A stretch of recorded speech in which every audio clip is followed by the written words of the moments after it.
Hello, എല്ലാവരും കഥ കേൾക്കാൻ റെഡിയാണല്ലോ അല്ലേ? എല്ലാവരും തിരക്കിലാണെന്നറിയാം. എങ്കിലും എപ്പോഴെങ്കിലും സമയം പോലെ കഥയൊന്ന് കയറി കേൾക്കണേ. ശരിക്കും ചിലരുടെ ജന്മം മറ്റുള്ളവരെ പറ്റിച്ച് ജീവിക്കുന്നതിന് വേണ്ടിയുള്ളതായിരിക്കും അല്ലേ?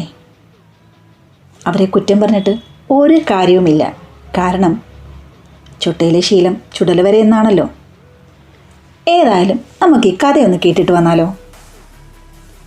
ഒരു ദിവസം അക്ബറിൻ്റെ കൊട്ടാരത്തിൽ വിചിത്രമായ ഒരു പരാതിയുമായി ഒരു കർഷകൻ എത്തി. അക്ബർ ആ കർഷകനോട് തൻ്റെ പരാതി എന്താണെന്ന് ചോദിച്ചു. അയാൾ പറഞ്ഞു, ഞാനൊരു കർഷകനാണ്. കൃഷിയിടം നനയ്ക്കുന്നതിനും മറ്റാവശ്യങ്ങൾക്കുമായി ഞാൻ എൻ്റെ അയൽവാസിയായ ധനികൻ്റെ പക്കൽ നിന്നും കിണർ ഉൾപ്പെടുന്ന കുറച്ച് സ്ഥലം വാങ്ങിയിരുന്നു. പക്ഷേ ഇപ്പോൾ ഞാൻ വാങ്ങിയ സ്ഥലത്തിലെ കിണറ്റിൽ നിന്നും അദ്ദേഹം എന്നെ വെള്ളമെടുക്കാൻ അനുവദിക്കുന്നില്ല. ഇത് കേട്ടതും അക്ബർ ചക്രവർത്തി ആശ്ചര്യപ്പെട്ടു.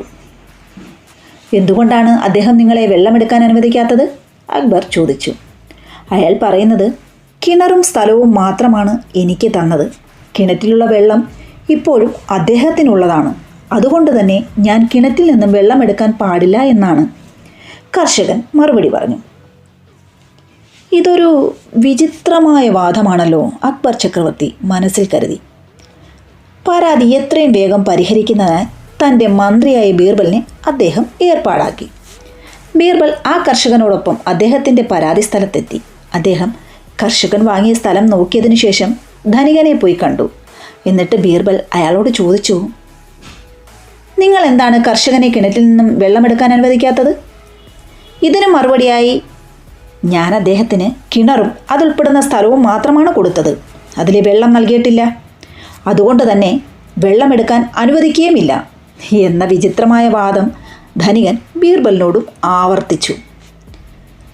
ധനികൻ കർഷകനെ കബളിപ്പിക്കുകയാണെന്ന് മനസ്സിലാക്കിയ ബീർബൽ ധനികൻ്റെ അതിബുദ്ധിക്ക് അതേ നാണയത്തിൽ തന്നെ മറുപടി നൽകാൻ തീരുമാനിച്ചു. ഒരു നിമിഷം ചിന്തിച്ചതിന് ശേഷം ബീർബൽ ധനികനോട് ഇപ്രകാരം പറഞ്ഞു, നിങ്ങൾ പറഞ്ഞത് ശരിയാണ്. അദ്ദേഹത്തിന് കിണറും അതുൾപ്പെടുന്ന സ്ഥലവും മാത്രമാണ് നിങ്ങൾ നൽകിയത്. അതിലെ വെള്ളം നൽകിയിട്ടില്ല. അങ്ങനെയാണെങ്കിൽ കിണറ്റിലെ വെള്ളം മുഴുവൻ നിങ്ങൾ മാറ്റണം. അല്ലെങ്കിൽ ആ വെള്ളം കിണറ്റിൽ സൂക്ഷിക്കുന്നതിൻ്റെ വാടക കർഷകന് നൽകണം. അല്ലാത്ത പക്ഷം ശിക്ഷാ നടപടികൾ നേരിടേണ്ടി വരും. ബീർബലിൻ്റെ വാക്കുകൾ കേട്ട ധനികന് ഇനിയും കർഷകനെ കബളിപ്പിക്കാൻ കഴിയില്ലെന്ന് ബോധ്യമായി. അയാൾ ബീർബലിനോട് ക്ഷമ ചോദിക്കുകയും കർഷകനെ വെള്ളമെടുക്കാൻ അനുവദിക്കുകയും ചെയ്തു. എല്ലാവർക്കും കഥ ഇഷ്ടമായോ? ഇതിൽ നിന്നും എന്താണ് എല്ലാവരും മനസ്സിലാക്കിയത്? ഒരാളെ എല്ലാ കാലവും പറ്റിക്കാനാവില്ല അല്ലേ? പറ്റിക്കുന്ന മനുഷ്യന് ഇന്നല്ലേ നാളെയായാലും അതിനുള്ള മറുപടി പറയേണ്ടി വരും. ശരി, വീണ്ടും അടുത്ത കഥയുമായി ഞാൻ ഉടനെ വരാം.